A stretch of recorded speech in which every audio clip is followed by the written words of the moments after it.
मांगता था, सिद्धियां मांगता था और लंबा जीवन मांगता था, दीर्घायु मांगता था। तब उसने कहा कि शंकर भगवान मुझे आप ही चाहिए। उल्टी यहाँ तक की कथा है कि वो क्या कहते हैं, उसने माता पे ही जो है बुरी नजर डाल दी। चलो इसको भी छोड़ दो कि ऐसा कहीं लिखा होगा, नहीं लिखा होगा, ये तो दंत कथा है, मैं इसको मानता नहीं। लेकिन कैलाश को उसने उठाने की कोशिश की, हिलाने की कोशिश की, अपना बल अपने गुरु के यहाँ, अपने भगवान के यहाँ दिखाने की कोशिश की। तो ये रावण के अहंकारी होने का सबूत है कि नहीं है, प्रमाण है कि नहीं है। तो इस दुनिया में सबसे निकृष्ट कोई था तो वो रावण था। इतनी स्तुति करने के बाद भी, भगवान की ऐसी ऐसी कथाएं लिखने के बाद भी, ऐसी ऐसी स्तुति करने के बाद भी, जबकि रावण का शिव तांडव स्तोत्र, कोई भी आदमी अगर वो प्रकृति में रहता है, वो 3 दिन के लिए कोई साधना करता है, कोई घनिष्ठ भगवान का हो जाता है, उसको ठोकर लगी, उसके बाद भगवान ने अगर उसको सारे रस दे दिए, भूमि के सारे पदार्थ दे दिए, या तो जो उसको चाहिए वो दे दिया, या उतना बल दे दिया, तो अब वो क्या है, अहंकारी हो गया। जब वो अहंकारी हो गया तब वो भक्त रहा ही नहीं। फिर भक्त कोई भी हो वो भगवान को पहचान लेता है। लेकिन हमारी मूर्खता क्या है, अरे भाई रावण इतना ज्ञानी था, उसने अपने यहाँ रहते हुए औरत को, स्त्री को हाथ नहीं लगाया, सीता जी को। क्या कोई आज के युग में भी ऐसा कर सकता है? ये केवल मूर्खों का एक समूह है जो ऐसा कहता है, क्योंकि उन्होंने कभी सोचा ही नहीं है सीता माता क्या थी। सीता को वो विप्र बन के उठा के लेके आता है। क्या बन के लेके आता है? हम सबसे ज्यादा ब्राह्मण पर और क्या कहते हैं, भक्त पर या फिर संत पर भरोसा करते हैं, या फिर महात्मा पर भरोसा करते हैं। वो महात्मा उसको छल के लेके आया और वो विप्र रूप में था, तब लेके आया। उस टाइम उसकी उठाने की जो मंशा थी वो बलात्कार करने की नहीं थी, ये बात याद रखे। वो केवल लंका में ले जाने की थी।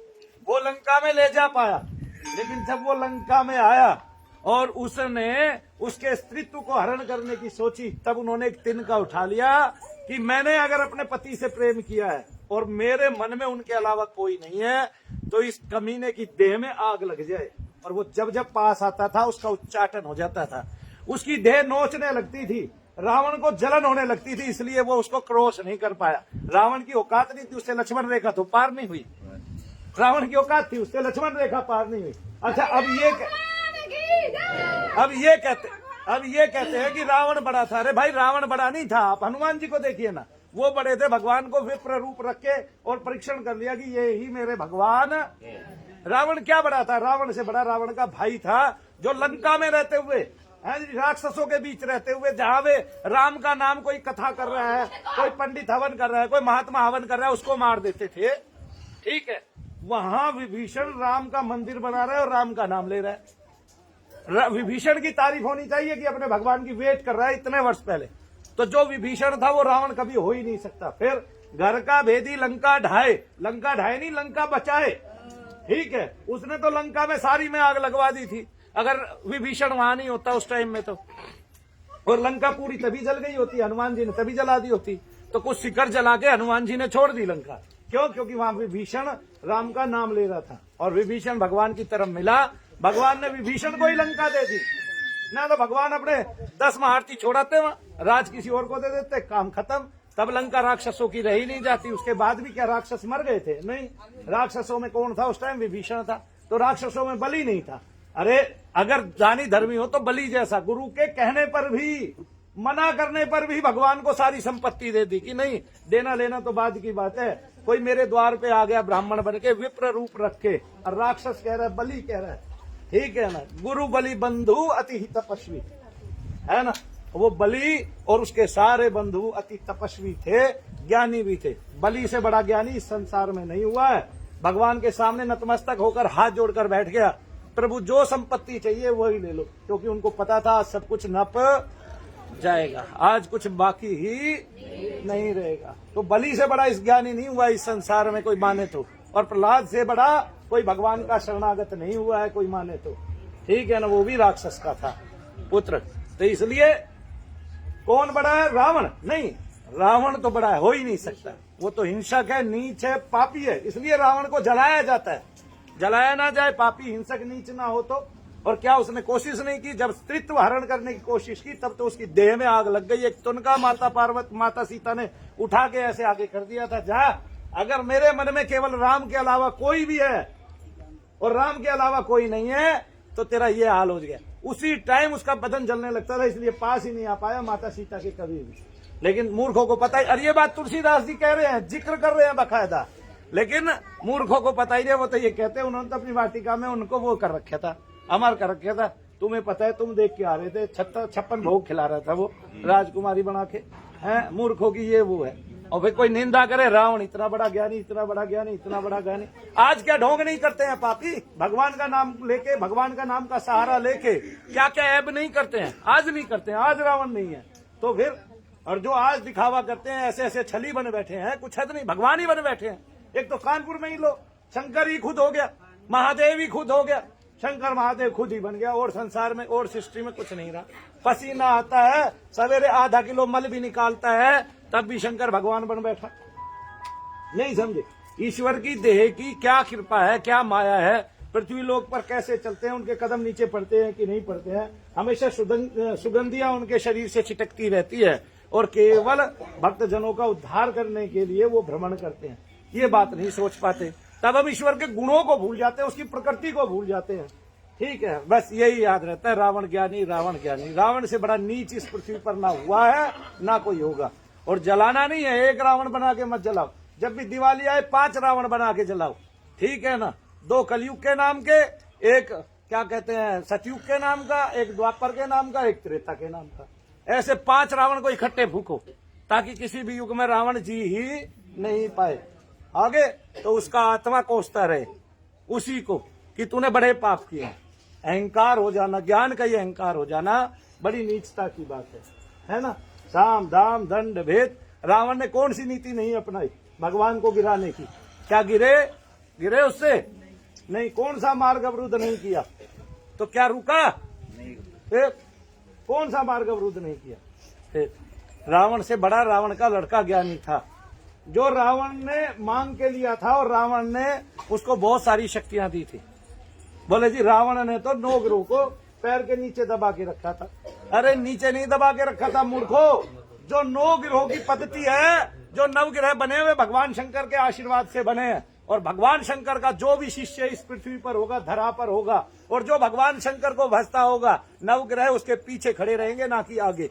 उसकी गद्दी के पीछे खड़े रहेंगे, ना कि आगे खड़े होने की उनकी हिम्मत ही नहीं हो पाएगी। क्योंकि शुक्र को शुक्राधिपति और शुक्र ग्रह बनाया है तो भगवान शंकर के आशीर्वाद ने, शुक्र को संजीवनी दी है तो भगवान शंकर ने, शनि को शनि ग्रह बनाया है तो भगवान शंकर ने, और सूर्य को सूर्य ग्रह बनाया है, सूर्य सब ग्रहों का अधिपति बनाया है तो भगवान शंकर ने। ये बात याद रखना, शिव ही सब कुछ है, वही पार ब्रह्म परमेश्वर है, वही सारा तेज है, वही जगत के स्वामी है।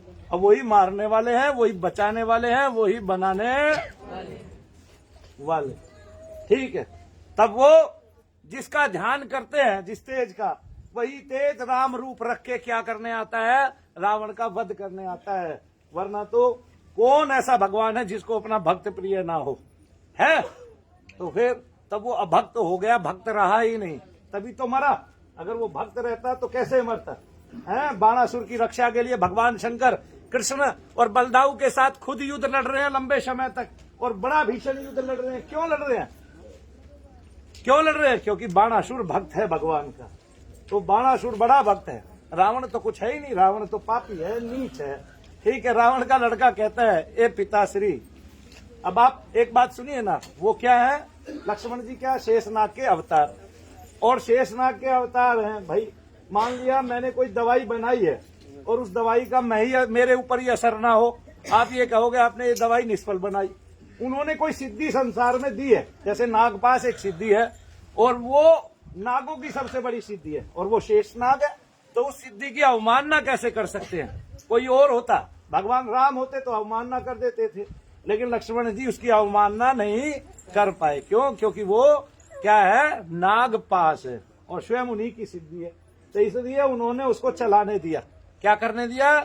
और उसमें बंध के लेट गए। मरना नहीं है, ये तो सब खेल है उसका। अब उसमें मर जाना है, मरना नहीं है, क्योंकि उन्होंने उसकी भी बूटी बना रखी। और देखिए क्या होता है कि हनुमान जी सुषेण वैद्य को लेके आते हैं, किसके बताने से? विभीषण के बताने से। विभीषण ना होते तो क्या लंका बचती? क्या लंका का डंका होता फिर? और क्या उसके बाद उनके कितने, आप सोचते हैं युद्ध लड़ा आपने, युद्ध लड़ा तो पीछे महिलाएं नहीं रह जाती हैं? उनके छोटे छोटे बच्चे नहीं रह जाते हैं तो बाद में वापिस राक्षस बनेंगे बड़े बड़े।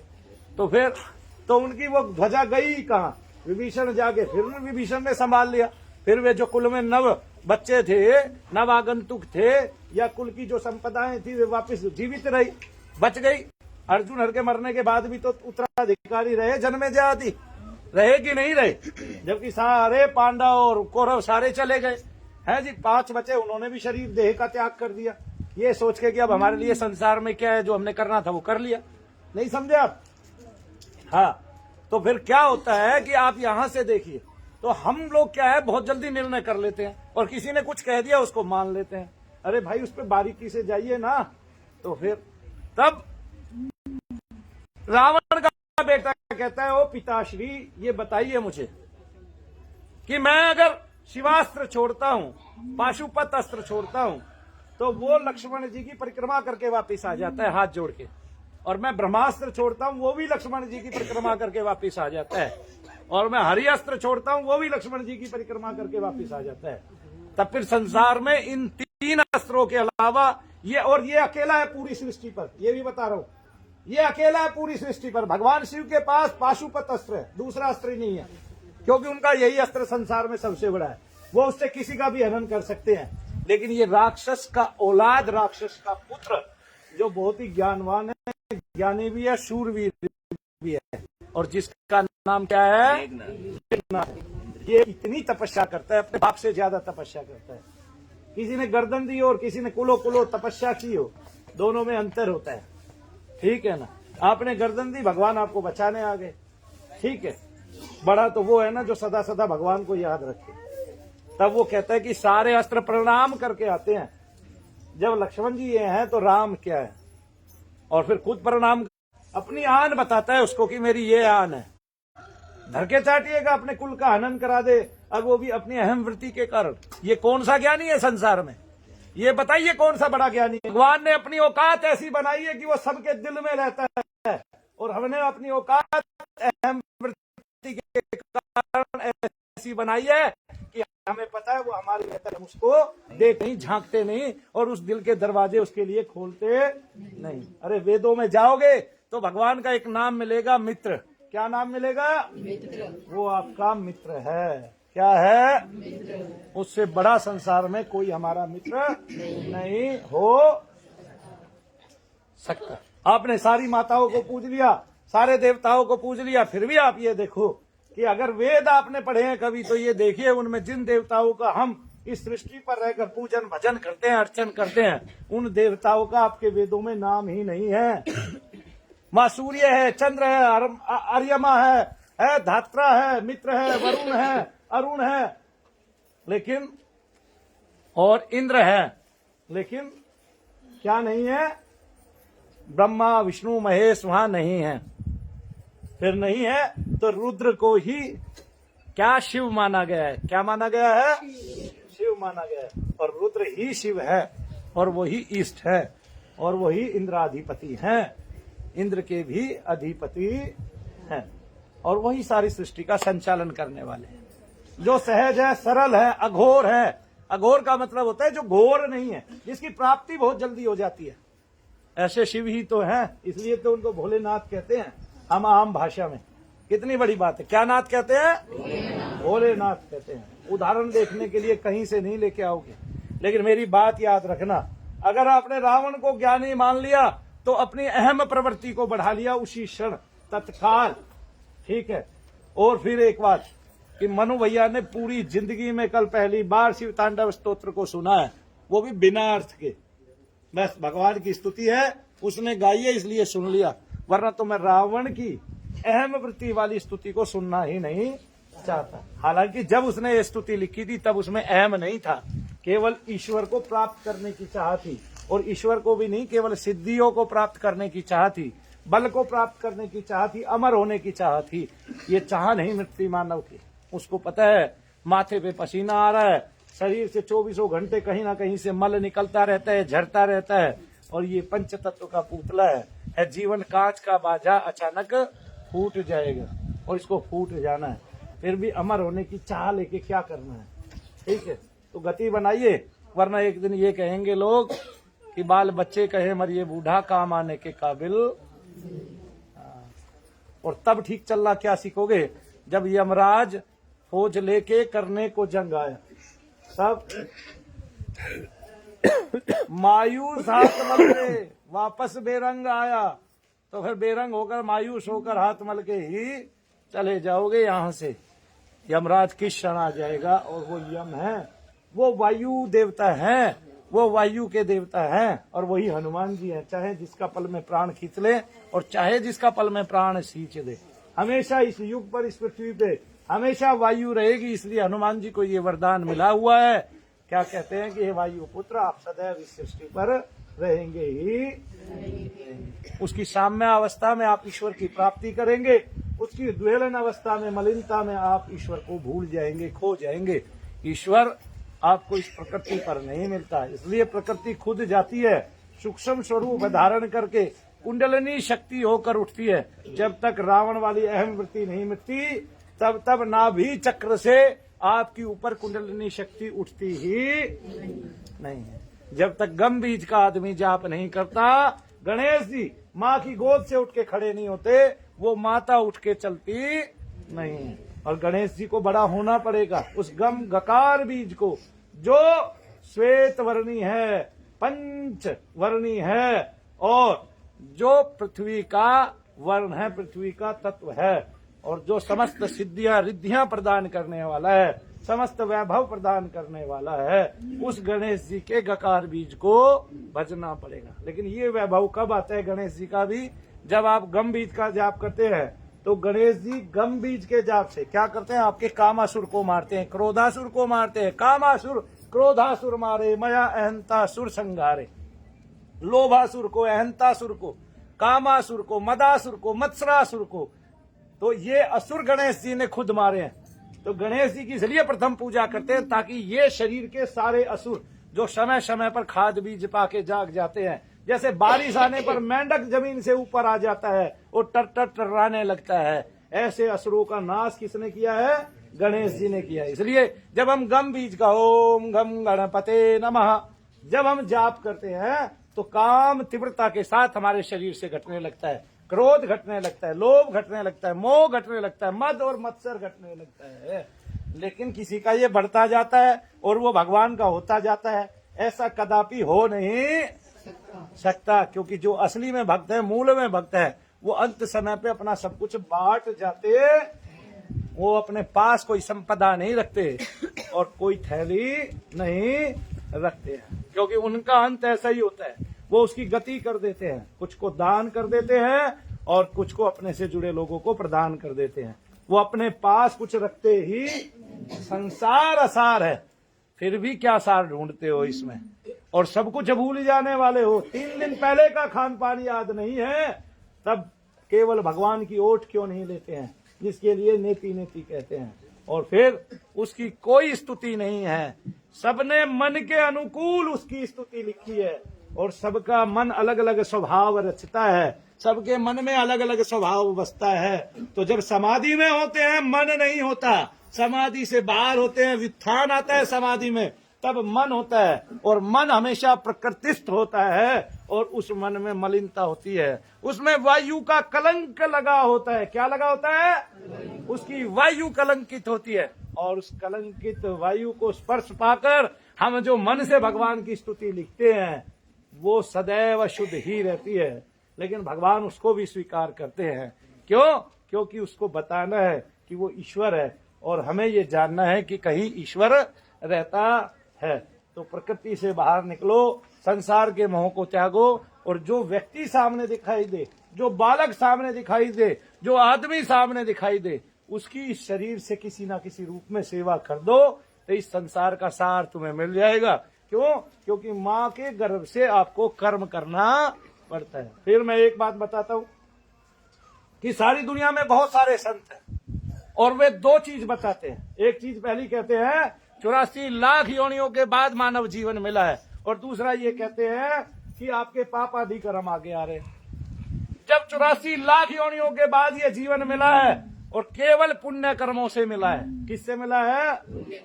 पुण्य कर्मों से मिला है, तब कोई भी पाप आगे नहीं आया। फिर कहता हूं, अब आपने कहीं भी जन्म लिया है, किसी भी कुल में जन्म लिया है, मानव है, वीर्य में संजीवन है, और वीर्य शुक्र है, और शुक्र जो है एक धातु है, और उसमें संजीवन है, इसलिए शुक्र के पास संजीवनी बूटी है। तो जब उससे जीवन उत्पन्न होगा, जब मां के गर्भ में आओगे, तब जीवन संचालित होगा। उसी क्षण से कुछ ही काल के बाद आपको जब 1.5 साल, 1.5, 2, 2.5, 3 महीने के अंदर अंदर आप कर्म करने लग जाओगे, अंदर श्वास लेने लग जाओगे। इस कर्म का इतना अभ्यस्त हो आप, इसलिए सबको ईश्वर का समझ के एक कर्म कर लो, सबकी सेवा कर लो, अपने बच्चों जैसा सब बच्चों को मानो, थोड़ा सा भी भेद ना करो, और अपने बच्चों को भी भगवान का मानो, इतना सा भी भेद ना करो, क्योंकि जो भगवान का है वो कभी बिगड़ता नहीं। बहुत सारे साधु संतों को हम आदर से क्यों देखते हैं? क्योंकि वो भगवान के हैं, वो कभी बिगड़ते नहीं, वो हमेशा सुधरने की बात करते हैं। और जो भगवान का नहीं है भाई, वो तो बिगड़ेगा ही बिगड़ेगा। फिर क्या कहना किसी माँ का कि मेरा बेटा दारू पीता है, क्या कहना किसी माँ का कि मेरा बेटा जुआ खेलता है, क्या कहना किसी माँ का कि मेरा बेटा ऐब करता है, बदमाशी करता है, या मेरा बेटा मेरे अनुकूल नहीं चलता है, या मेरा बेटा बहू के साथ चला गया। और फिर भारत की माताओं से एक बात कहता हूँ, वो ये कि मेरा बेटा मेरे विपरीत चलता है, बहू के अनुकूल चलता है। ये संसार इसलिए बसा हुआ है और इसलिए बड़ा हुआ है कि सबके बेटे बड़े होके माता पिता से अलग रहे हैं, और क्या हुआ है, उन्होंने अपने अपने कुल को बढ़ोतरी दी है। सब एक जगह रहेंगे ये नामुमकिन है, और अब तो हो भी नहीं सकता है। और वो बटा भी है तो स्त्रियों के कारण बटा है, क्योंकि घर में 5 भाई तनख्वाह लेके आते हैं, तो वो भाई ऐसा मंतव्य कर सकते हैं कि हम 5 एक जगह तनख्वाह रख दें अपने पिता के पास और उससे गुजारा चलता रहे। लेकिन ये स्त्री है, एक बीज बो देगी शाम को, तेरी तनख्वाह तो तेरे सारे भाइयों से ज्यादा है। हैं जी, उसी दिन सारे भाई अलग हो जाएंगे। हाँ, तो इसलिए जो है अपनी प्रकृति को समझिए और समझ के व्यवहार कीजिए। हमारी प्रकृति ईश्वरीय है जी, और हम उलझ कहाँ गए? भगवान ने तो चाहा तुम नीचे उलझो, ठीक है, ताकि तुम मुझे भूल जाओ, मुझे तुम्हें कुछ नहीं देना पड़े, है ना। हम बिछड़े नहीं है भगवान से, ना उसने कभी बिछाड़े हैं। बस ईश्वर की प्रकृति यही है ना। आचार्य प्रशांत है नहीं, कौन थे, हाँ, ये कहते हैं कि गीता जी में भगवान ऐसे कह रहे, रामपाल के शिष्य कहते हैं कि भगवान गीता जी में क्या कहते हैं, कि भगवान गीता जी में ये कहते हैं कि अर्जुन, मैं कितनी बार पैदा हुआ, तू कितनी बार पैदा हुआ।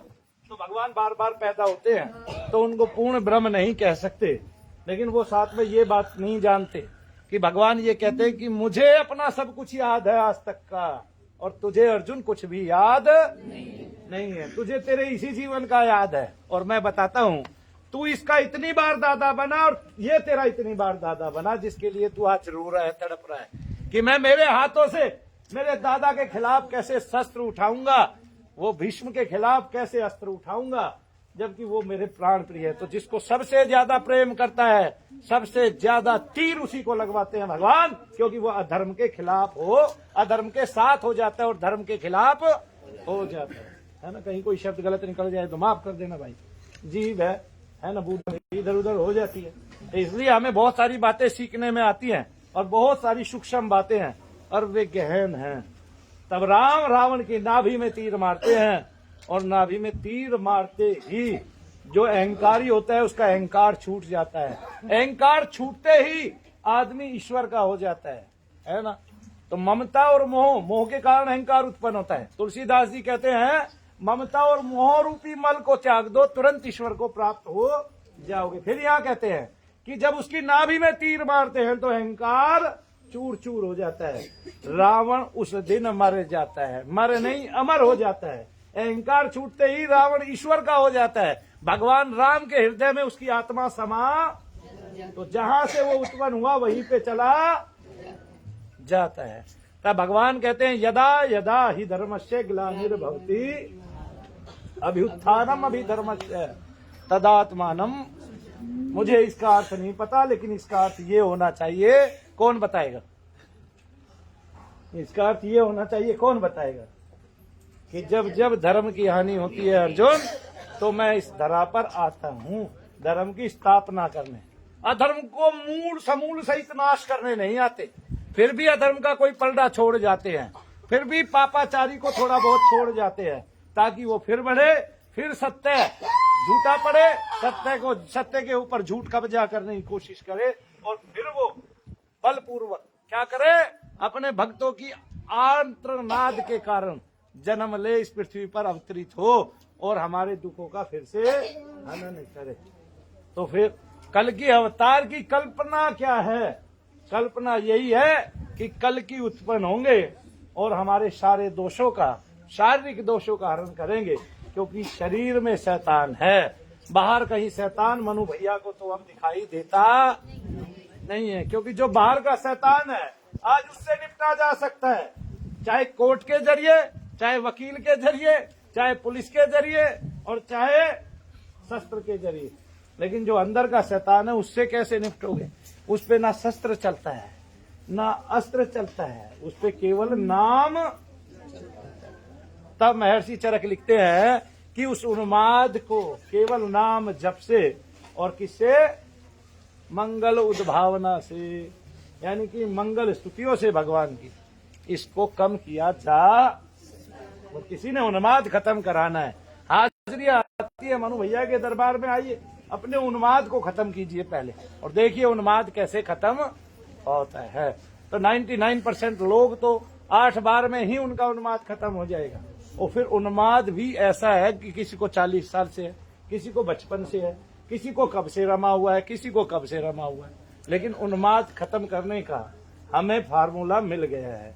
फार्मूला क्या? हमने जो जप किया उसी जप का बल इतना बढ़ गया है कि धीरे धीरे धीरे धीरे बढ़ते बढ़ते उसने विशाल आकार ले लिया। इसलिए भगवान का नाम जपते चले जाइए, तब भगवान का नाम जब करोड़ों की संख्याओं में पहुंचता जाएगा तब आपको वैसा बल प्रतीत हो जाएगा। तब आप जो पुकार करेंगे, जब मंत्र जाप करेंगे, उससे वही प्रवृत्ति उत्पन्न हो जाएगी जो आपने चाहा। इसमें शक्ति हो तो दिखाइए वाली बात नहीं है, क्योंकि जो शक्तिवान है वही शक्ति नहीं दिखाता है। इस संसार की यही गणना है। कोई भगवान से कहे अपनी शक्ति दिखाओ, हर आदमी कहेगा आज खड़ा होकर कहीं भी, अच्छा भगवान तू है तो अपनी शक्ति दिखा, अच्छा भगवान तू है तो अपनी शक्ति दिखाओ। किसी कहने से दिखा रहा है? नहीं दिखा रहा है ना। हाँ, पहले बता रहे भाई इस दिन सुनामी चालू होगा, ठीक है, तुम समझ तो गए, ठीक है, तुम कितने होशियार हो गए, पहले ही बता देते हो इस दिन सुनामी होगा। लेकिन भगवान ने तो जितनों को लीलना उतनों को ही ली लेगा, वो बचने ही नहीं देगा। फिर जितनों को उसने लीलना है, जितनी जिंदगियां उसमें तबाह होनी है, वो लिख दिया उसने कि इतना काम आज में इतना सुपड़ा साफ कर देंगे। तो फिर वो तूफान जो है इतनों को लेके चला जाएगा। इन सब के आदर्श हैं, ठीक है। तब योगीराज श्यामाचरण लाहिड़ी कहते हैं, इड़ा से, पिंगला से, सुषुम्ना से मैंने बातें की हैं। तो उनको सामने रखकर देवीय रूप में उनसे उन्होंने बातें की हैं। हम कैसे माने? तब हमें मानना पड़ेगा। क्यों? क्योंकि हमारे यहाँ गंगा जी के भीष्म है। कौन है? और राम यज्ञ से उत्पन्न हुए हैं चारों भाई, और द्रौपदी और उनके भाई धृष्टद्युम्न है। द्रौपदी के भाई का नाम क्या है? धृष्टद्युम्न। वो दोनों यज्ञ से उत्पन्न हुए हैं। तो यज्ञ से भी उत्पन्न होते हैं और गंगा से वो होती हैं। और दूसरे युग की बात लीजिए, है जी। अब कौन से युग की बात लीजिए? राम युग की बात लीजिए कि राम भगवान क्या करते हैं? समुद्र के किनारे बैठ जाते हैं, 3 दिन प्रार्थना करते हैं, समुद्र आता नहीं, तीर उठाते हैं, बाण चलाने की कोशिश करते हैं, उससे पहले समुद्र आकार रख के सामने आ जाता है और कहता है त्राहिमाम नाथ त्राहिमाम, है ना।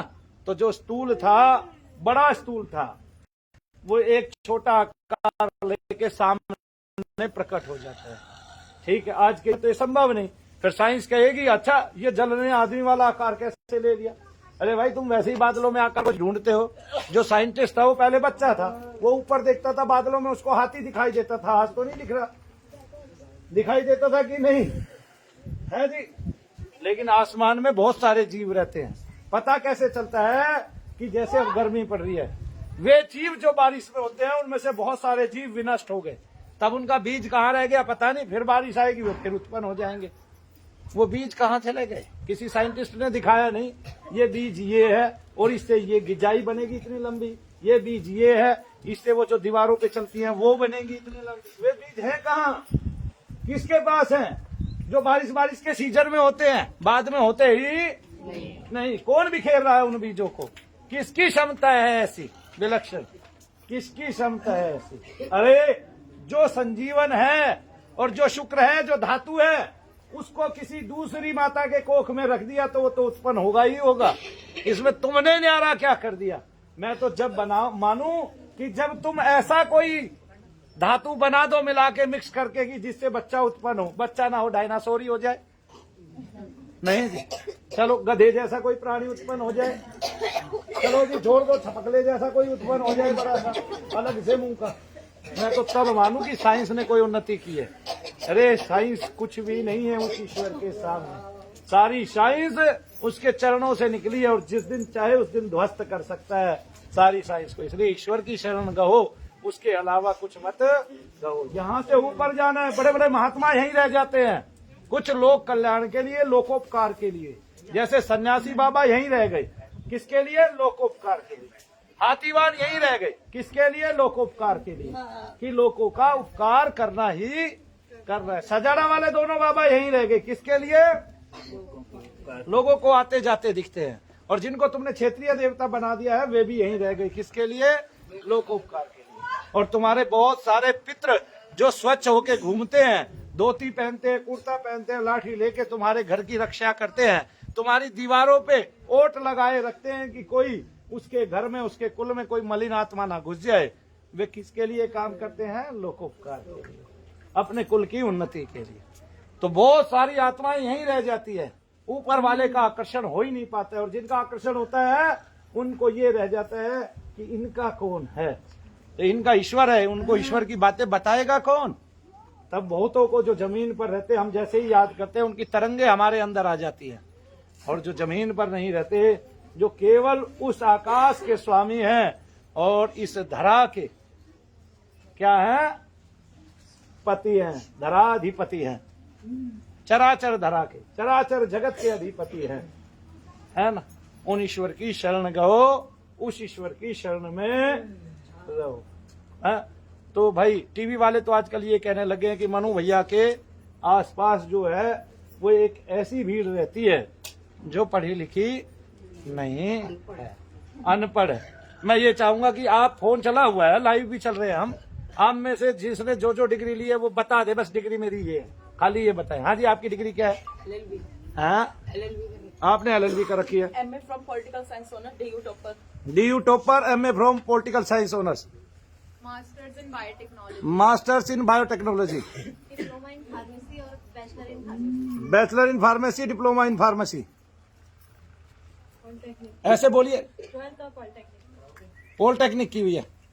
हाँ जी, सिविल इंजीनियरिंग। और बताएं बताएं, पढ़े लिखे तो सारे ही है ना? अच्छा, हाँ जी, M.Tech इन digital communication, D B.Tech, B.Tech। और बताइए। हाँ, B.Tech की इंजीनियर है ना आप भी? हाँ जी, bachelor of dental surgery, dental surgery, bachelor of. हाँ जी, और बोलो। ग्रेजुएट कितने हाथ उठाए? हाँ जी, क्या किया हुआ आपने?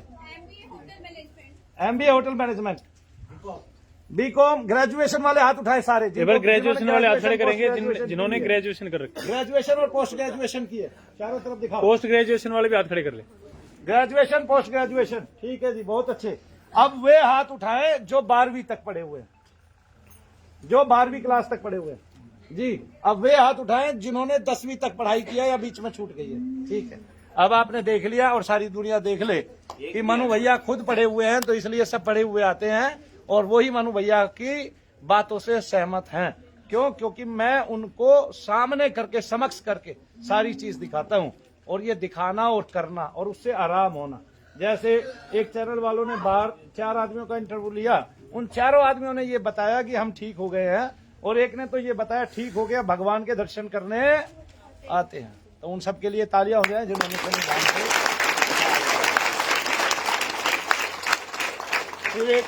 फिर एक बात बता देता हूँ, जैसे यहाँ कोई भी व्यक्ति है, किसी को माइग्रेन है और उसको अभी दर्द है माइग्रेन का, है कोई ऐसा है कि जिसको अभी माइग्रेन का दर्द है और माइग्रेन है और उसको डॉक्टरों ने माइग्रेन बताया है? आपको है? अभी दर्द होना चाहिए, वर्तमान समय में आपको दर्द महसूस हो रहा हो? अभी है, ज्यादा नहीं है, थोड़ा है। और आप जिसको ज्यादा हो जिसको माइग्रेन का दर्द, आपको ज्यादा है, माइग्रेन बताया हुआ है डॉक्टरों ने?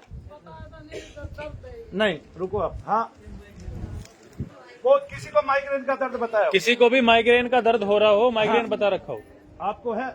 अभी दर्द है वो इस टाइम? कहाँ पे है? माइग्रेन बताया कि सर्वाइकल? सर्वाइकल बताया कि माइग्रेन? आपको माइग्रेन है, आप दर्द है अभी? आ जाओ, आप खड़े हो। बोलिए शनिदेव महाराज की, बोलिए परम पूज्य गुरुदेव मनु भैया जी की। क्या नाम है आपका? गिरधारी लाल। थोड़ा सा आगे आ जाइए। गिरधारी लाल, ये आपका अंगूठा है। देखो ये अंगूठा है, ऐसे मोड़ दिया मैंने। जब आपको दर्द होने लगेगा थोड़ी देर में पकड़े रखूंगा, ठीक है? अगर आपको माइग्रेन का दर्द नहीं है, दोष का दर्द है, माइग्रेन का दर्द है तो आपका हिलेगा भी नहीं। लेकिन अगर दोष से दर्द है आपको तो वो खत्म हो जाएगा। तो अगर वो जितना भी हो रहा है उसमें उन्नति हो जाएगी, यानी कि अंतर आ जाएगा, कम हो जाएगा आपका। ठीक है, समझ में आ गया जी? आपको कौन से डॉक्टर ने बताया दुनिया में माइग्रेन? दर्द होते रहते, मैं डॉक्टर को बहुत दिखाया लेकिन डॉक्टर को कुछ नहीं आता। ये सूज जाते हैं, दर्द होता है पूरा, ये सिर में दर्द आ जाता है।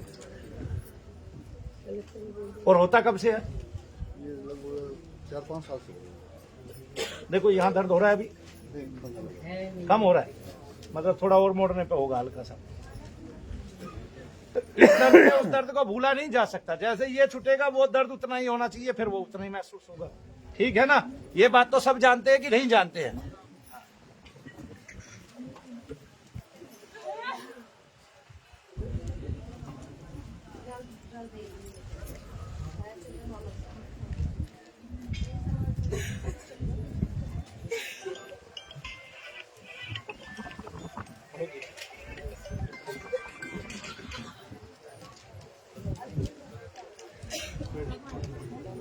देखो आप, दर्द कहाँ है? कमी आई है? हाँ, थोड़ा कम है। कितना कम हुआ है? थोड़ा 10%। 10% कम हुआ है। अब थोड़ा नीचे कान कीजिए, मैं कान में फूंक मारूंगा, वो वहीं लगेगा जहां पे आपको दर्द होता है। नाड़ियों में भी चलेगा। ये शब्द है, शब्द जाएगा। इसलिए कोई भी व्यक्ति जिसके बच्चे को माइग्रेन हो, क्या हो? माइग्रेन हो, वो उस बच्चे को सामने बैठा के जब उसको एक्यूट पेन हो, पहले तो थोड़ी देर ओम नमः शिवाय ओम का जप करे, ओम नमः शिवाय ओम उसके कान के पास, और फिर उसके एक अंगूठे को थोड़ी देर मोड़े रखे और साथ में जप करता रहे। अगर वो दर्द बिल्कुल खत्म हो जाता है तो कोई माइग्रेन नहीं था, उसको केवल दोष था। डॉक्टर माइग्रेन बता के लगातार दवाइयां दे रहा है और उसका माइग्रेन कभी भी ठीक नहीं हो सकता, क्योंकि उसको कुपित वायु थी और उसको उन्माद रोग था। देखिए, आपने आंखें बंद करके महसूस करना था, फिर भी कम होगा, और भी कम होगा वो उससे। अभी है उतना ही है। उतना ही है। चलिए कोई नहीं, बैठ जाइए। आपको नाड़ियों का दोष हो सकता है जी। बताइए, नाम बोलो पहले माता जी। निर्मला। आपको कैसे पता चला आपको माइग्रेन? ये 20-22 साल से 20-22 साल से आपने दवाई खाई है? हाँ, कभी डॉक्टर से पूछा नहीं कि भाई मेरा ठीक क्यों नहीं हो रहा? MRI भी करवाया। हाँ, निर्मला नाम है। हाँ जी, CT स्कैन भी कितने करवा लिया। अभी है स्टैंडर्ड नींद भी नहीं आती जी। हाँ है? हाँ, यहाँ तनाव में भी। अब यहाँ दर्द हुआ? बोलिए शनिदेव महाराज की।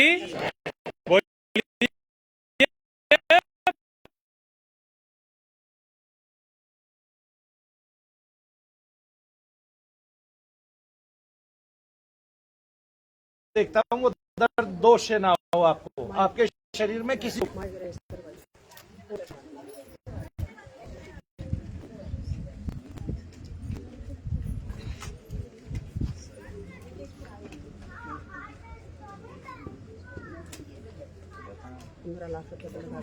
₹15 लाख रुपए लगा दिए। ये भी बात याद नोट की जाए भाई। और 10-15 साल है इसको, याद आया? 20-22 साल हो गए इस दर्द को, और माइग्रेन है और सर्वाइकल है। अब डॉक्टरों से पूछो भाई 22 साल से इसके दर्द ठीक क्यों नहीं हो रहे? क्यों बताइए, आप डॉक्टर हैं, क्यों नहीं हो रहे? है दवाई नहीं लगती। माइग्रेन नहीं है, क्योंकि दवाइयां तो एक्यूट है। जैसे पेन की कोई भी दवाई आप खाओगे पेन कम होगा, बुखार की खाओगे बुखार कम होगा। दवाइयां तो अपनी जगह ठीक बनी हुई हैं, लेकिन रोग है कि नहीं ये तो डॉक्टर ने जांचना है। ठीक है, और वो मुझे तो आप यही बता दीजिए कि डॉक्टर बार बार अलग अलग डॉक्टर अलग अलग टेस्ट क्यों कराते हैं? जांच नहीं पाते जी प्रॉपर क्या है अभी, दवाई भी नहीं लगती। समझ में नहीं आता प्रॉपर बीमारी क्या है। दवाई तो कितने बच्चे हैं। बताते कुछ है। बीमारी कुछ होती है बताते कुछ है। इसी की ट्रेनिंग होती है क्या डॉक्टरों की? बीमारी कुछ होती है बताते कुछ? तो ऐसी है जी। आजकल ऐसा ही है। देखो अब दर्द का बोलिए शनिदेव महाराज की। मेरे दर्द में कितनी कमी आई है? लगा है कि मैं हल्की हूँ? नहीं जी, बाजू में कुछ नहीं। बाजू में भी लगा है। और जी 22-23 साल से दवाई खा रही, 24-25 साल की दवाई खानी है, लेकिन ना मैंने नींद आती और ना मेरा दवाई का कोई आराम होता। ना नींद आती है ना दवाई से आराम होता है। 22-23 साल हो गए दवाइयाँ खाते, 10-15 लाख रुपए लगा दिए और इनको गहरी पैठ है इस दोष की, और ये जाने पे नहीं आ रहा है। और अब ये मनु भैया के पास आई है, तो क्या इनको माइग्रेन है? तो क्या इनको सर्वाइकल है? अब इसका पता कैसे चलेगा? अगले 5 मिनट में इसका पता आ जाएगा। आप बैठ जाइए पालती मार के। आपने किसी बड़े हॉस्पिटल में दिखाया माता जी? किसी हॉस्पिटल का नाम याद है जो बड़ा हॉस्पिटल हो? सिग्नेस है, सोनीपत हमारा कार्ड है भी बना। अच्छा, और मेरा आदमी से मैं सेंट्रल गवर्नमेंट सेंट्रल गवर्नमेंट में? सूबेदार से रिटायरमेंट है सर। जितना पैसा कमाया है वो मेरे पहले कार्ड का भी बना 4 साल से। हाँ। मैंने तनख्वाह में सारी दवाई प्राइवेट करनाल में खाई है। अच्छा, हाँ। तो डॉक्टर क्या बता रहे हैं? ठीक क्यों नहीं कर पा रहे डॉक्टर? अरविंद डॉक्टर है। हाँ, तो डॉक्टर ठीक क्यों नहीं कर पा रहे? ना पूछा नहीं? दवाई के अंदर आज ऊपर 2-4 साल दवाई खाई, नशे की दवाई दे दी, पहले सारे बच्चों को बांट दो ना। थोड़ा नोट आराम होया। उसके बाद 3-4 साल एक जगह से दवाई खा रही। हाँ जी। तो उसके बाद फिर वो दवाई मतलब एकदम ऐसा हुआ है, मतलब मेरा काम होना बंद हो जाए। अच्छा, आप शनिधाम में अभी कौन सी बार आए हैं? अभी पहली बार आई। पहली बार आए। किसी ने बताया या यूट्यूब पर देखा? मेरी बहन लेकर आई थी। आपकी बहन लेके आई है? हाँ, लाडली से। अच्छा, आपकी बहन को आराम पड़े शनिधाम से? अभी तो बैठे अभी तो दूसरी बार है। अच्छा, वो दूसरी बार आई है। से आई। नहीं, पहली बार आई थी, पहली बार है। लेकिन पहले पूजा पाठ बहुत करी, अमन पाठ भी बहुत करवाया। अच्छा, अरे भाई शोर नहीं कर। बोलिए शनिदेव महाराज की। दे दे बेटे दे दे। ये मैंने तामिल भी नहीं सुनता, लेकर दिन लेकर गया, बल्ब बल रहा, छोटा भी बल्ब बल रहा, लोग नहीं सुनता, ज्यादा बोलते नहीं सुनते।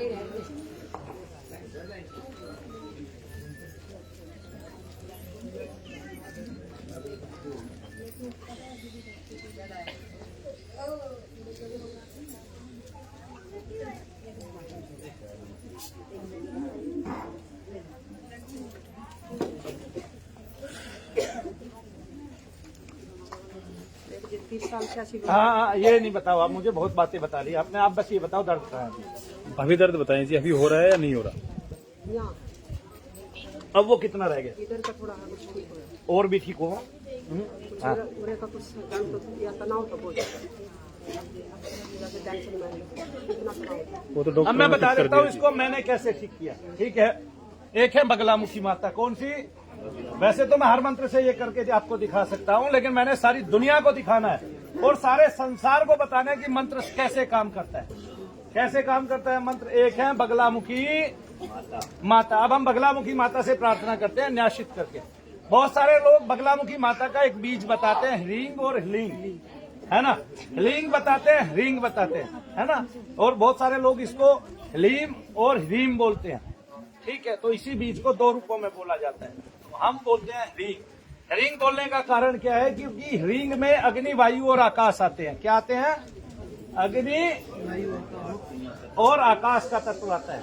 और भाई आवाज ना करें, शोर ना अग्नि जो करें। है, वायु जो है, ये दोनों जो है प्राण का स्तंभन करते हैं। क्या करते हैं? स्तंभन करते हैं। पृथ्वी स्तंभन नहीं करती है। पृथ्वी तो आपका वशीकरण करती है। पृथ्वी तक है आपके बीच में, तो वो क्या करता है? वो वशित्व करता है, वशीकरण करता है। लेकिन मनु भैया इसको हलीम नहीं बोलते। लय लकार लय पृथ्वी का वर्ण है, ठीक है ना। तो मनु भैया क्या बोलते हैं? इसको ह्रींग बोलते हैं।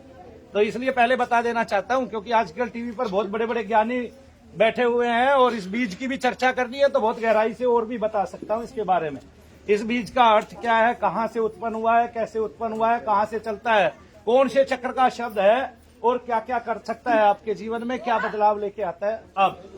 अब अश्य श्री बगलामुखी ब्रह्मास्त्र देवता महामंत्र, बगलामुखी ब्रह्मास्त्र देवता। और फिर क्या बोलेंगे? ह्रींग बीजम। नारद ऋषि अनुष्टुप छंद, इसके अनुष्टुप छंद है। नारद ऋषि अनुष्टुप छंद श्री बगलामुखी ब्रह्मास्त्र देवता प्रीत्यर्थे पाठे जपे श्रीमती। नाम बोलिए। निर्मला देवी के सकल शारीरिक दर्द, भार, कष्ट निष्कीलन निवारण हेतु। क्या हो तू? निवारण हेतु विनियोगाय नमो नमः। बहुत लंबे दीर्घ काल तक मनु भैया की तरह जप करते हुए आपका शरीर रोम रोम कण कण देवता का हो जाता है, तो फिर अलग से न्यास करने की आवश्यकता नहीं पड़ती है, केवल इतना ही न्यास काफी है। विनियोगाय नमो नमः मैंने बोल दिया। अब मैं मंत्र बोलूंगा, जितना मैं मंत्र बोलूंगा उतने उनके दर्द कम होंगे। ये मैं किसी को दिखाना नहीं चाहता, लेकिन मैं संसार का बहम निकाल देना चाहता हूं। और अभी हम एक सेमिनार कर रहे हैं जिसमें हमारे लाखों भक्त आएंगे और उनको मैं गूढ़ से गूढ़तम बातें बताऊंगा। हजारों भक्त आएंगे और एक दिन ये संसार और इस संसार के युवा रोजगार पाने के लिए इस सिलेक्टिव साधन को चुनेंगे जिसमें उनसे मानव सेवा भी हो और रोजगार भी उनको मिले और वो महात्मा भी बने, तो इतने सुदृढ़ महात्मा बने कि संसार को कुछ ना कुछ देके जाए और नाम भी कमाए, तो ऐसे कमाए कि ये संसार उनकी गति को जाने जाते हुए उनके लिए बिलखे, उनके लिए रोए, उनके लिए आंसू बहाए और फिर उनको कदम कदम पर अपने साथ पाए। इसके लिए हमने अपने सभी साधकों को बोला है और सभी उन लोगों को जो भारतवर्ष से मनु भैया के पास आज तक आए हैं, उनके अलग अलग अनुभव है। मैं उनसे विनती करता हूं कि वो अपने अनुभव हमारे किस में डाले, हमारे कमेंट सेक्शन में डाले, यूट्यूब पर, हमारे ऑफिशियल चैनल पर। उनके शनिधाम आने से क्या क्या लाभ हुए हैं, उनको क्या क्या दिव्य अनुभव हुए हैं, वो लिख के डालें और चाहे फोटो ही खींच के उसकी क्लिप बना ले और तब उसको सेलेक्ट करके डाल दे, ऐसे करके। तो ओम ह्रीं बगलामुखेश्वर दुष्टानाम वाचमुखम पदम स्तंभ जीव्या कीलय बुद्धि विनिशय ह्रीं ओम स्वाहा। ओम ह्रीं बगलामुखेश्वर दुष्टानाम वाचमुखम पदम स्तंभ जीव्या कीलय बुद्धि विनिशय ह्रीं ओम स्वाहा। ओम ह्रीं बगलामुखेश्वर दुष्टानाम वाचमुखम पदम स्तंभ जीव्या कीलय बुद्धि विनिशय ह्रीं ओम स्वाहा। ओम ह्रीं बगलामुखेश्वर दुष्टानाम वाचमुखम पदम स्तंभ जीव्या कीलय बुद्धि विनिशय ह्रीं ओम स्वाहा। ओम ह्रीं बगलामुखेश्वर दुष्टानाम वाचमुखम पदम स्तंभ जीव्या कीलय बुद्धि विनिशय ह्रीं ओम स्वाहा। ओम ह्रीं बगलामुखेश्वर दुष्टानाम वाचमुखम पदम स्तंभ जीव्या कीलय बुद्धि विनिशय ह्रीं ओम स्वाहा। ओम ह्रीं बगलामुखेश्वर दुष्टानाम वाचमुखम पदम स्तंभ जीव्या कीलय बुद्धि विनिशय ह्रीं ओम स्वाहा। ओम ह्रीं बगलामुखेश्वर दुष्टानाम वाचमुखम पदम स्तंभ जीव्या कीलय बुद्धि विनिशय ह्रीं ओम स्वाहा। ओम ह्रीं बगलामुखेश्वर दुष्टानाम वाचमुखम पदम स्तंभ जीव्या कीलय बुद्धि विनिशय ह्रीं ओम स्वाहा। ओम ह्रीं बगलामुखेश्वर दुष्टानाम वाचमुखम पदम स्तंभ जीव्या कीलय बुद्धि विनिशय ह्रीं ओम स्वाहा। ओम ह्रीं बगलामुखेश्वर दुष्टानाम वाचमुखम पदम स्तंभ जीव्या कीलय बुद्धि विनिशय ह्रीं ओम स्वाहा। ओम ह्रीं बगलामुखेश्वर दुष्टानाम वाचमुखम पदम स्तंभ जीव्या कीलय बुद्धि विनिशय ह्रीं ओम स्वाहा। ओम ह्रीं बगलामुखेश्वर दुष्टानाम वाचमुखम पदम स्तंभ जीव्या कीलय बुद्धि विनिशय ह्रीं ओम स्वाहा। बताइए निर्मला जी, दर्द कहाँ है? आराम हुआ। यही मंत्र अगर आधे घंटे तक जपना तो निर्मला जी को यही नहीं पता चलेगा इनको कोई रोग था कि नहीं है, क्योंकि ये रोग सारा दोष से था। और देखिए, ध्यान से सुनिए मेरी बात। शब्द जो है, जो मंत्र है, वो सूक्ष्म है, बड़ा ही सूक्ष्म है, उसकी गति सूक्ष्म है। तो जो सूक्ष्म दोष है आपका, वो उस पे प्रहार करता है। किस पे प्रहार करता है? दोष पे प्रहार करता है। फिर ध्यान से सुनिए, आपका मन बड़ा सूक्ष्म है, आपकी बुद्धि बड़ी सूक्ष्म है, तब उस पे क्या होता है? उनका स्तंभन होता है। क्या होता है? तो मंत्र में मन बुद्धि है ना, वाचम मुखम पदम स्तंभ का स्तंभन होता है, लेकिन मन बुद्धि का वश्याकर्षण होता है, मन का उच्चाटन होता है और बुद्धि का भी, विवेक का भी उच्चाटन होता है। तब आपको याद रखना चाहिए कि ये जो सूक्ष्म मंत्र है ना, ये केवल सूक्ष्म चीजों को प्रभावित करते हैं। इसलिए आपके शरीर के अंदर भूत है, प्रेत है, पिशाच है, कृत्यारी या राक्षस है कोई, आप उसको मंत्र से फौरन, अगर आपने बहुत लंबे समय तक, दीर्घ अवधि तक मंत्र जपा है, तो मंत्र से फौरन आप उसको काबू कर सकते हैं और जपते जपते आप उसका जो स्तर है वो गिरा सकते हैं। और एक दिन जपते जपते और उसी मंत्र से यज्ञ करते करते आप उसको बॉडी से खत्म कर सकते हैं। मनु भैया पूरी दुनिया में दिखाने वाले हैं, अकेले ऐसे हैं पूरी दुनिया में जो यज्ञ करेंगे साथ साथ, और आपके दोस्त से जितने रोग डॉक्टर ने बता रखे वो साथ साथ खत्म हो जाएंगे। तो अब संसार इससे चकित होगा, संसार इसको आश्चर्य मानेगा, लेकिन ये कोई आश्चर्य नहीं है, क्योंकि मनु भैया ने आज तक कोई चमत्कार किया ही, बस वही संसार की प्रकृति को जानते हैं। वो जानते हैं प्रेत भी है, पितृ भी है, समस्त दोष भी है, जो तुलसीदास जी ने कह दिया कि भूत प्रेत पिशाच निशाचर अग्नि बेताल काल मारी मर भट प्रमथ कुष्मांड और जलचर वंचर थलचर सब है इस संसार पे, सब है इस धरा पर। मनु भैया उनको सबके सामने काबू में करके दिखाएंगे, उनका स्तंभन करके उनके उन्माद को रोकेंगे जो डॉक्टरों से आज तक नहीं हुआ। और डॉक्टर परसों हमारी एक वीडियो बनने वाली थी, वो हमने बोला भी आप बनाइए, लेकिन वो एक लड़की बना नहीं पाई। वहां एक आदमी का जैसे प्राण जाता हो ऐसे, और हम ही कह रहे इसको हॉस्पिटल ले जाओ, और हॉस्पिटल में अगर उसको ले जाया जाए तो कम से कम 1 लाख रुपए लगते। लेकिन जैसे ही वो मेरे पास यहाँ आया, उसकी जीभ निकली, मैं समझ गया ये उन्माद का केस है। जैसे ही मैंने उसको दबाया, तुरंत उसका उन्माद खत्म हो गया, उसी क्षण वह व्यक्ति ठीक हो गया। तो क्या पूरा ठीक हो गया? नहीं, अब उसके प्रेत को पूरा निकालना पड़ेगा, उस दिन वो पूरा ठीक हो जाएगा। हम प्रेत का आकार देखते हैं, हम भारतवासी ऐसे हैं जो सूक्ष्म है उसका भी आकार देखना चाहते हैं कि समुद्र की तरह वो भी प्रकट हो जाए, गंगा माँ की तरह वो भी चला आए। ठीक है, वाह जी वाह, हमारी बुद्धि में मन लग गया है। पहले आपको उसके लिए सूक्ष्म होना पड़ेगा। अरे शांतनु समुद्र का अवतार है, क्या है? समुद्र में जाके गंगा मिल जाती है। गंगा शांतनु की धर्म पत्नी है। किसकी बनी है कि नहीं बनी है? और शांतनु को समुद्र का अवतार बताया गया है कि नहीं बताया गया है? अरे भाई जमुना जी भगवान कृष्ण की प्रेयसी हैं, भगवान कृष्ण की प्रेमिका हैं, बताया गया है कि नहीं बताया गया है? तो फिर और जमुना जी कहीं शनिदेव की बहन है कि नहीं है? तो जो स्थूल है वो सूक्ष्म भी है, उसका एक आकार भी है, और वो तुम्हारी तरह आकार रख सकता है। इसलिए कहते हैं कि प्रकृति के प्रत्येक तत्व में चेतन है, वो चेतन है। अब भाई ये तो है, कितनी आशा, कितनी तृष्णा, कितनी करेगी पूर्ति वो पत्थर की मूर्ति, लेकिन वो हमारा असीम विश्वास है। वो तो असीम विश्वास है, निर्जीव है, निश्वास है। अमृत तो जिनको प्राण है उनका यही भगवान है, और मौन रह के भी सदा सच्चा दिखाए रास्ता। फलीभूत है उनकी तपस्या जिनको है ये आस्था। और इन बड़ी बुरी बुलाओं को कैसे काबू में किया जाए, ये मंत्र मैं साक्षात लोगों को बताऊंगा, करके दिखाऊंगा। एक ही मंत्र से नहीं, इस भारत वर्ष के बहुत सारे ग्रंथों में जितने मंत्र आए हैं, तरीके से काम करके सारी दुनिया को, अपने बच्चों को जो मुझसे सीखेंगे, भारत के युवाओं को, कई करोड़ युवाओं को, भारत के को मैं ये विधा सिखा के जाऊंगा। क्योंकि ये विधा आयुर्वेद की एक कला है, और आयुर्वेद में उन्माद रोग जिस पर कोई रिसर्च नहीं है इस भारत के किसी भी आयुर्वेदिक आचार्य का, उन्माद रोग को पढ़ के छोड़ दिया जाता है, क्योंकि इस पर बहुत मेहनत करनी बाकी होती है। और नहीं पता ये कैंसर से बड़ा रोग होता है, क्योंकि माता जी ने क्या बताया, 18 साल से 20-22 साल से दर्द है, और रुपया कितना लग चुका है? 15 लाख, और पति की मेहनत की गाढ़ी कमाई का।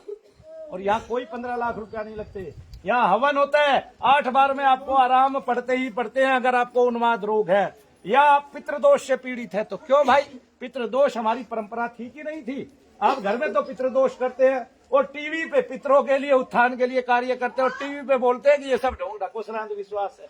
अरे मूर्खानंदो, तुम्हें पता ही नहीं है क्या है क्या नहीं है, तुम्हारी वहां तक की खोज ही नहीं है। जैसे बंदर अदरक का स्वाद नहीं जानता, ऐसे कहा जाता है कि आपका विषय अलग है, मनु भैया का विषय अलग है।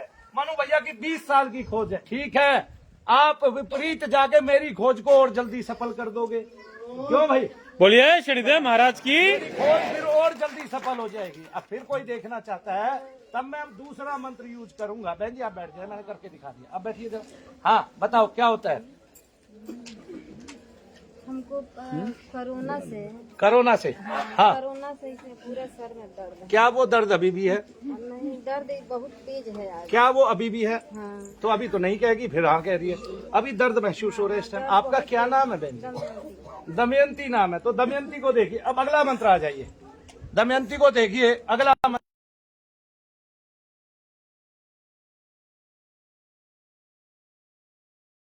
है, और तंत्र ग्रंथों में एक शरभ तंत्र है बकायदा। क्या है? शरभ तंत्र। कल इतना हाँ दर्द हुआ बस कि थोड़ा सा पीछे होइए, आधा आधा बस। चिल्लाने लगे। अब देखिए क्या नाम है आपका? दमयंती। अस्य श्री सर्वेश्वर देवता महामंत्र। सर्वेश्वर देवता खम बीजम अति जगती छंद वामदेव ऋषि। श्री सर्वेश्वर देवता प्रीत्यर्थे पाठे जपे।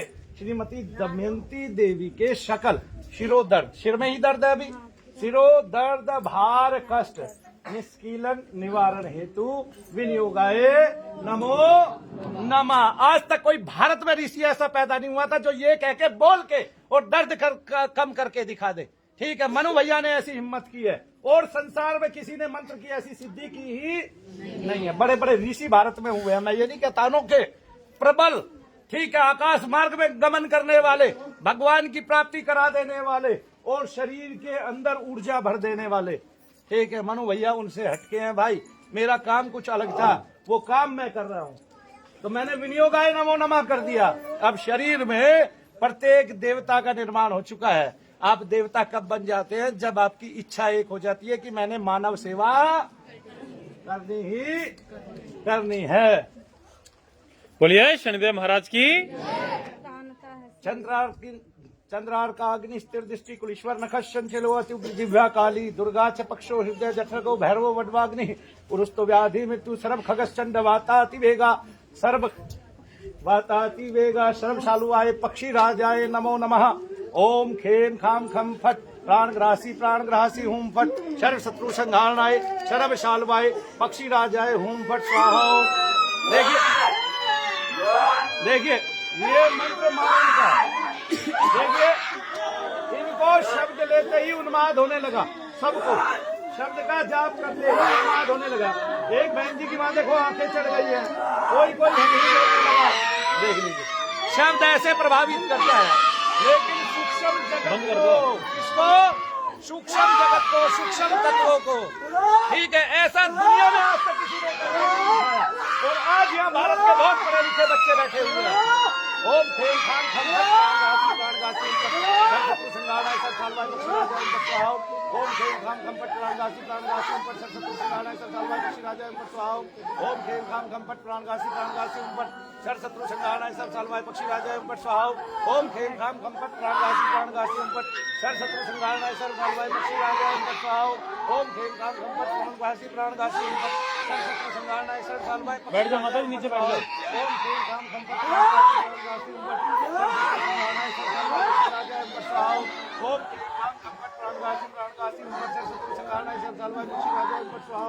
ओम खेम खाम खम। तो कर इसके लिए रहे हैं, बाकी सब पे इसलिए जोर पड़ रहा है क्योंकि ये केवल मारण का मंत्र है, केवल तत्वों को दोषों का विनाश करने का मंत्र है। और ये आपका सिद्ध हो गया, सब कुछ हो गया, तब आप मनु भैया बन गए दूसरे। ये देख लीजिए। बोलिए शनिदेव महाराज की। खेम खाम खम पट प्राणगासी ओम पट सर शत्रु संहारणाय सब सालवाय पक्षी राजाय स्वाहा। ओम खेम खाम खम पट प्राणगासी ओम पट सर शत्रु संहारणाय सर्व सालवाय पक्षी राजाय स्वाहा। ओम खेम खाम खम पट प्राणगासी ओम खेम खाम खम पट प्राणगासी ओम पट सर शत्रु संहारणाय सब सालवाय पक्षी राजाय स्वाहा। ओम खेम खाम खम पट प्राणगासी ओम पट सर शत्रु संहारणाय सब सालवाय पक्षी राजाय स्वाहा। ओम खेम खाम खम पट प्राणगासी ओम पट सर शत्रु संहारणाय सब सालवाय पक्षी राजाय स्वाहा। ओम खेम खाम खम पट प्राणगासी ओम पट सर शत्रु संहारणाय सब सालवाय पक्षी राजाय स्वाहा। ओम खेम खाम खम पट प्राणगासी ओम पट सर शत्रु संहारणाय सब सालवाय पक्षी राजाय स्वाहा। ओम खेम खाम खम पट प्राणगासी ओम पट सर शत्रु संहारणाय सब सालवाय पक्षी राजाय स्वाहा। ओम खेम खाम खम पट प्राणगासी ओम पट सर शत्रु संहारणाय सब सालवाय पक्षी राजाय स्वाहा। ओम खेम खाम खम पट प्राणगासी ओम पट सर शत्रु संहारणाय सब सालवाय पक्षी राजाय स्वाहा। ओम खेम खाम खम पट प्राणगासी ओम पट सर शत्रु संहारणाय सब सालवाय पक्षी राजाय स्वाहा। ओम खेम खाम खम पट प्राणगासी ओम पट सर शत्रु संहारणाय सब सालवाय पक्षी राजाय स्वाहा। चलिए, दमयंती को शब्द से दबाव पड़ा, क्या दबाव पड़ा और क्या उतना ही दर्द है? दमयंती अभी कम हुआ, अभी कुछ कम नहीं हुआ, फिर ऐसे क्यों कर रहे हो? ये बताओ जरा, ऐसे क्यों हो रहा है? दबाव पड़ रहा है, बेचैनी बढ़ रही है, लेकिन दबाव पड़ रहा है, बेचैनी बढ़ रही है। अब ये मंत्र था किसका? मारण का, और मैंने क्या किया? इसका निवारण किया। क्या किया? निवारण। अब देखिए मारण करते हैं तो मारण से क्या होगा, निवारण से क्या हुआ, है ना? दोनों चीज दिखा देता हूँ। पहले निष्कीलन और निवारण किया था, यानी कि बंधनहीन करके उसको बाहर भगा दिया था, लेकिन चूंकि मंत्र में अलग अलग प्रभाव है, वो मंत्र स्तंभन का था तो स्तंभन हो गया और दर्द कम हो गया। अब गति क्या है? गति ये है कि मैं दोबारा मंत्र पढ़ूंगा और अब की बार इसके दर्द का मारण करूंगा। कैसे? ऐसे कि चुप रहिए आप, मुझे करके दिखाने दीजिए। अश्य श्री सर्वेश्वर देवता महामंत्र से सर्वेश्वर देवता खम बीजमति जगती छंद वामदेव ऋषि श्री सर्वेश्वर देवता प्रीत्यर्थे पाठे जपे श्रीमती दमयंती देवी के शकल शिरो दर्द भार कष्ट मर्दनम छेदनम भेदनम ताड़नम विदारणम है मारणम उच्चाटनम विद्वेषणम हेतु विनियोगाय नमो नमः। ओम चंद्रार्काग्नि स्थिर दृष्टि कुलेश्वर नखत संचलवती बुरी जिह्वा काली दुर्गा से पक्षो हृदय जठरगो भैरव वडवाग्नि पुरुषो व्याधि मृत्यु सर्व खगत संडवाताति वेगा सर संगठता सजति सर्व शालु पक्षी राजाय नमो नमः। ओम खेम खाम खम पट प्रांगासी प्रांगासी ऊपर संगानाय सब सालवा पक्षी राजाय ऊपर स्वाहा। ओम खेम खाम खम पट प्रांगासी प्रांगासी सर शत्रु संगानाय सब सालवा पक्षी राजाय ऊपर स्वाहा। ओम खेम खाम खम पट प्रांगासी प्रांगासी ऊपर सर शत्रु संगानाय सब सालवा पक्षी राजाय ऊपर स्वाहा। ओम खेम खाम खम पट प्रांगासी प्रांगासी ऊपर सर शत्रु संगानाय सर्व सालवाय पक्षी राजाय ऊपर स्वाहा। ओम खेम खाम खम पट प्राणगासी प्राणगासी ऊपर सर शत्रु संगानाय सर्व सालवाय पक्षी राजाय ऊपर स्वाहा। ओम खेम खाम खम पट प्राणगासी प्राणगासी ऊपर सर शत्रु संगानाय सर्व सालवाय पक्षी राजाय ऊपर स्वाहा। ओम खेम खाम खम पट प्राणगासी प्राणगासी ऊपर सर शत्रु संगानाय सर्व सालवाय पक्षी राजाय ऊपर स्वाहा। ओम खेम खाम खम पट प्राणगासी प्राणगासी ऊपर सर शत्रु संगानाय सर्व सालवाय पक्षी राजाय ऊपर स्वाहा। ओम खेम खाम खम पट प्राणगासी प्राणगासी ऊपर सर शत्रु संगानाय सर्व सालवाय पक्षी राजाय ऊपर स्वाहा। ओम खेम खाम खम पट प्राणगासी प्राणगासी ऊपर सर शत्रु संगानाय सर्व सालवाय पक्षी राजाय ऊपर स्वाहा। ओम खेम खाम खम पट प्राणगासी प्राणगासी ऊपर सर शत्रु संगानाय सर्व सालवाय पक्षी राजाय ऊपर स्वाहा। ओम खेम खाम खम पट प्राणगासी प्राणगासी ऊपर सर शत्रु संगानाय ऊपर स्वाहा। ओम खेम खाम खम पट प्राणगासी प्राणगासी ऊपर सर शत्रु संगानाय सर्व सालवाय पक्षी राजाय ऊपर स्वाहा। ओम खेम खाम खम पट प्राणगासी प्राणगासी ऊपर सर शत्रु संगानाय सर्व सालवाय पक्षी राजाय ऊपर स्वाहा। ओम खेम खाम खम पट प्राणगासी प्राणगासी ऊपर सर शत्रु संगानाय सर्व सालवाय पक्षी राजाय ऊपर स्वाहा। दमयंती क्या हो रहा है बताइए जरा, कम होने लगा? अभी कुछ कम हुआ, कुछ निकल रहा है जैसे। ओम खेम खाम खम पट प्राणगासी प्राणगासी ऊपर सर शत्रु संगानाय सर्व सालवाय पक्षी राजाय ऊपर स्वाहा। ओम खेम खाम खम पट प्राणगासी प्राणगासी ऊपर सर शत्रु संगानाय सर्व सालवाय पक्षी राजाय ऊपर स्वाहा। ओम खेम खाम खम पट प्राणगासी प्राणगासी ऊपर सर शत्रु संगानाय सर्व सालवाय पक्षी राजाय ऊपर स्वाहा। ओम खेम खाम खम पट प्राणगासी प्राणगासी ऊपर सर शत्रु संगानाय सर्व सालवाय पक्षी राजाय ऊपर स्वाहा। ओम खेम खाम खम पट प्राणगासी प्राणगासी ऊपर सर शत्रु संगानाय सर्व सालवाय पक्षी राजाय ऊपर स्वाहा। ओम खेम खाम खम पट प्राणगासी प्राणगासी ऊपर सर शत्रु संगानाय सर्व सालवाय पक्षी राजाय ऊपर स्वाहा। ओम खेम खाम खम पट प्राणगासी प्राणगासी ऊपर सर शत्रु संगानाय सर्व सालवाय पक्षी राजाय ऊपर स्वाहा। ओम खेम खाम खम पट प्राणगासी प्राणगासी ऊपर सर शत्रु संगानाय सर्व सालवाय पक्षी राजाय ऊपर स्वाहा। ओम खेम खाम खम पट प्राणगासी प्राणगासी ऊपर सर शत्रु संगानाय सर्व सालवाय पक्षी राजाय ऊपर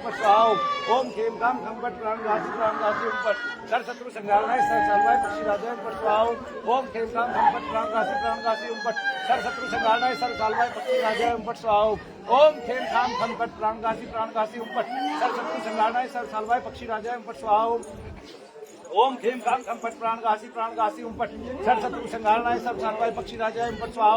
ओम खेम खाम खम पट प्राणगासी प्राणगासी ऊपर सर शत्रु संगानाय सर्व सालवाय पक्षी राजाय ऊपर स्वाहा। इनसे पूछो कब से दर्द होता है? ओम खेम खाम खम पट प्राणगासी प्राणगासी ऊपर। आपको ये दर्द कब से हो रहा है? सर शत्रु संगानाय सर्व सालवाय पक्षी राजाय। कितने साल से? कोरोना में कोरोना, जब से कोरोना आया 3-4 साल से आपको दर्द हो रहा है। रात में सोए थे, यहाँ दर्द हुआ। डॉक्टर को दिखाया आपने पहले? हाँ, डॉक्टर की दवा चला रहे थे तो दवा बंद कर दिए। जब हाँ। दवा यहाँ आया, यहाँ से आराम पड़ने लग गया हाँ, आपको? धीरे-धीरे। क्या दवाई से आराम पड़े पहले? नहीं, जब यहाँ से गए तो हमको दर्द बहुत कम हो गया। मैं और कुछ कह रहा हूँ कि दवाई से आराम पड़े थे आपको? नहीं, दवाई ली दवा से तब? कोई आराम नहीं। आप शनिधाम कब आए थे? अरे नवरात्र में आए थे पिछले बार। आप दवाई कहाँ से खाई थी ये भी बताएं। दवा वही मेडिकल कॉलेज से, लखनऊ मेडिकल कॉलेज से। लखनऊ कितने रुपए मेडिकल की खा चुके थे? कितने रुपए की? 50,000 की दवा हम चला। 50,000 की। अभी देखिए दर्द कम हो गया, जैसे दर्द कम नहीं हुआ, जैसे लग रहा है यहाँ से कुछ निकल से बाहर आ रहा है। हाँ, कहाँ आ रहा है? कंधे हवन कुंड में जा रहा है, ऐसा महसूस हो रहा है बकायदा? हाँ, ऐसे ऐसे जैसे अब यहाँ मैं जाप करता हूँ, आपको दबाव पड़ता है, घर जाके आपको आराम रहते हैं? हाँ, दीप जब जलाते हैं घर जाके बोलिए शनिदेव महाराज की। नहीं, वो धीरे धीरे निकलता है ना दोष। हम दोष में उसको जल्दी ठीक करने की कोशिश करते हैं और ये सोचते हैं आदमी प्रत्येक ठीक हो जाए, बहुत जल्दी ठीक हो जाए, तीव्रता से ठीक हो जाए, और ऐसा कभी हो नहीं पाता है, क्योंकि उसने 20 साल से हमारे शरीर के अंदर जगह बनाई हुई है ना। वो कर लेता है, कब तो बहुत लग रहा था मर गए, खत्म हो गया। ऐसा लगता है, दबाव पड़ता है जब यहाँ आते हैं, हवन कराते हैं, और फिर हवन के बाद किसी को आराम पड़ जाता है, किसी को हवन करते करते आराम पड़ जाता है, और हाजरियां जो उन्माद होती है ये शब्द को सुनने से बढ़ जाती है। मैं तो मंत्र जप कर रहा हूँ तो कहीं घंटे बज रहे हैं, कहीं ढोल बज रहे हैं, उससे उन्माद बढ़ जाता है। क्यों बढ़ जाता है? क्योंकि तत्व को शांति चाहिए, और वो अशांति उसकी योनि है। और उस योनि में वो बेचैन रहता है, उसका उच्चाटन हमेशा रहता है।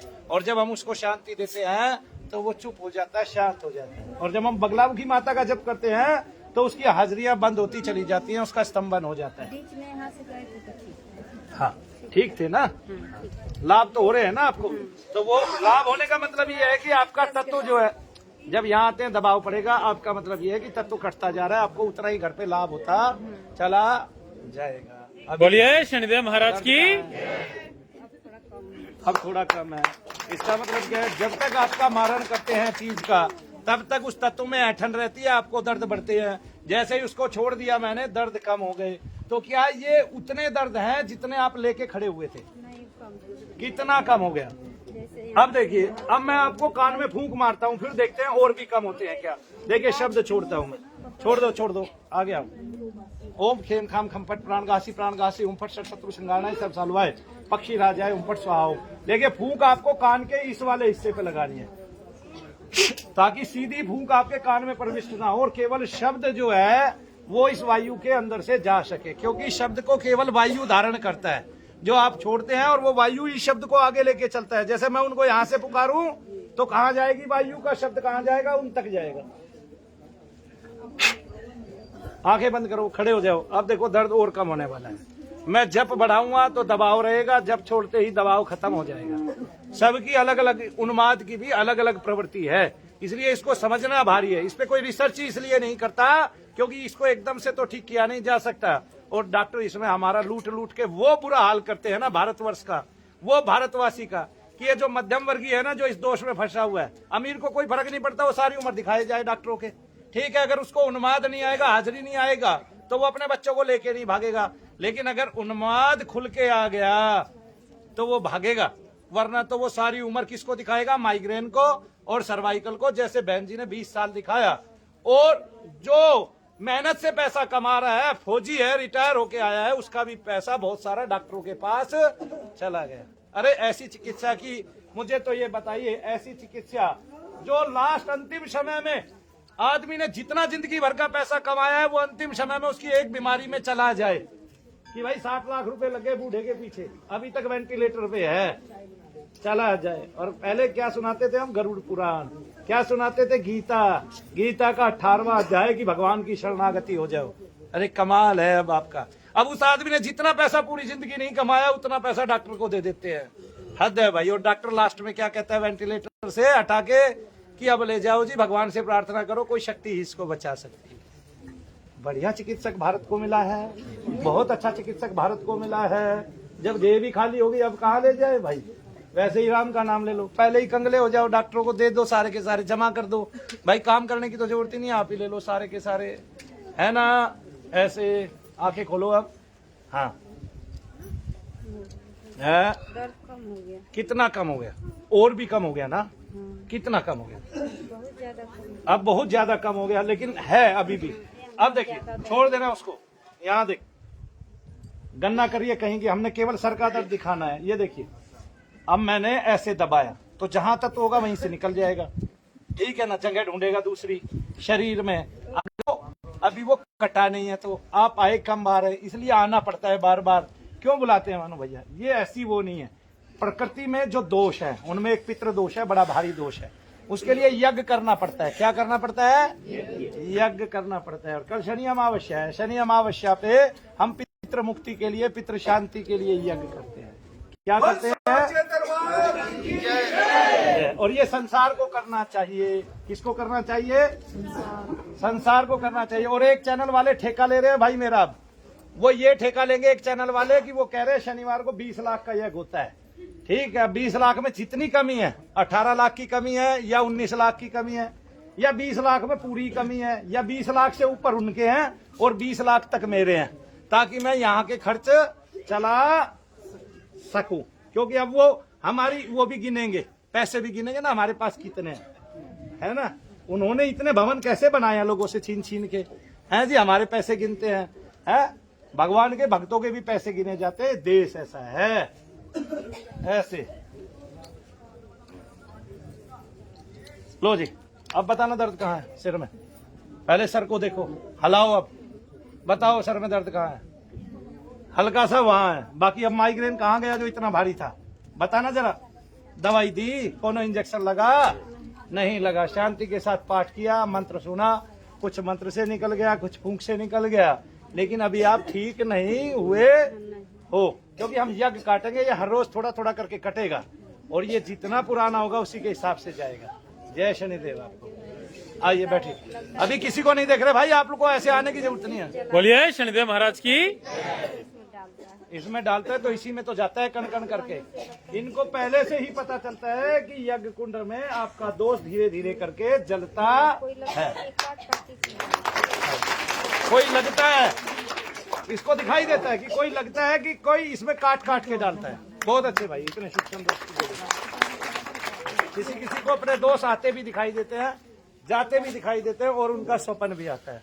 बस इतना करके दिखाना था, लेकिन अगर शाम तक दिखाते रहे तो भारत के ऐसे ऐसे केस आपके सामने आएंगे जो डॉक्टरों को बेइंतहा पैसा दे चुके हैं, ठीक है ना, और लास्ट में खुद को मूर्ख पाया है कि हम इतने लुट चुके हैं। और आज भी दर्द ना तो धेले भर कम हुआ है ना रत्ती भर कम हुआ है, क्योंकि दर्द किससे था? दोष से था, उन्माद से था।